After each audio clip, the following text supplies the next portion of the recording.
Now, why was Dragon Ball GT's animation so consistent compared to Dragon Ball Z? Now, the animators of Dragon Ball Z and Dragon Ball GT are the same core team, as well as character designer and director, but still, we had consistent on every episode, with the necks being thicker, noses being wider compared to Dragon Ball Z. In Dragon Ball Z, we had some episodes provided by different animators like Masaki Sato, which had more consistent art, being famous for being able to replicate Toriyama's work onto the big screen.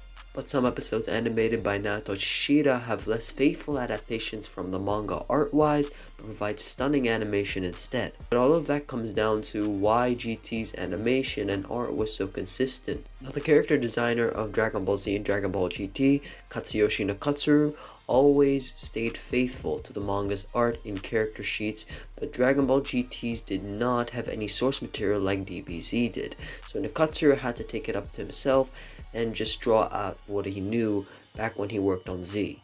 Now, to Nakatsuru's credit, he did a very good job replicating the DBZ style, but a change that was noticeable was highlights, which were very prevalent in Toriyama's work back then.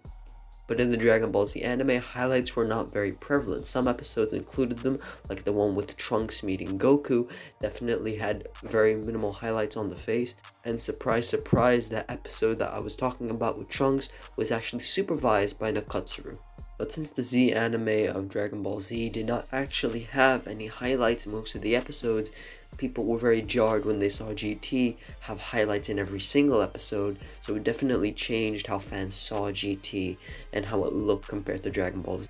But that's not all. How can we explain the thicker necks, the larger noses, and just the wider frame of each character, like Vegeta being buffer in GT than he was in the Buu arc, where he had the more slimmer but lean look to his body?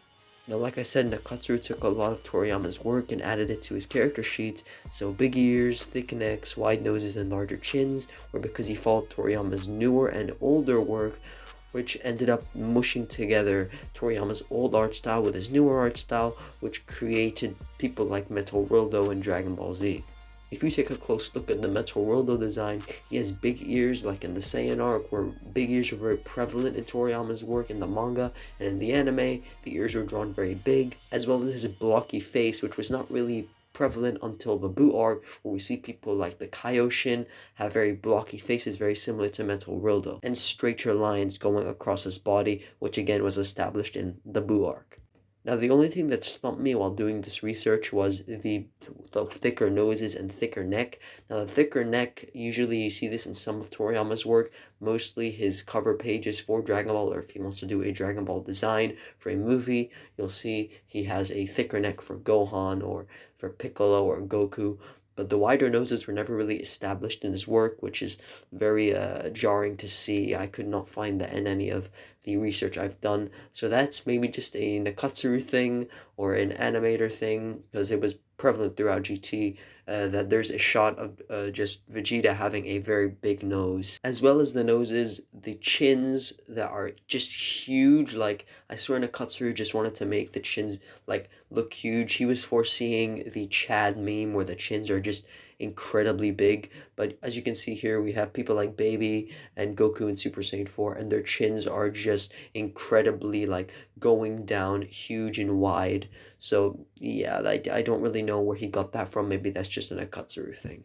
Yeah, but that concludes today's video. I hope you enjoyed it, as well as learned some stuff about Dragon Ball Z and Dragon Ball GT. But with that, I'll see you next time. And speaking of next time I'm going to be talking about why Dragon Ball Z's Super Saiyan eyes were never red, even though in the movie Cooler Revenge it was red, and we're going to be talking about that next time. Stay tuned.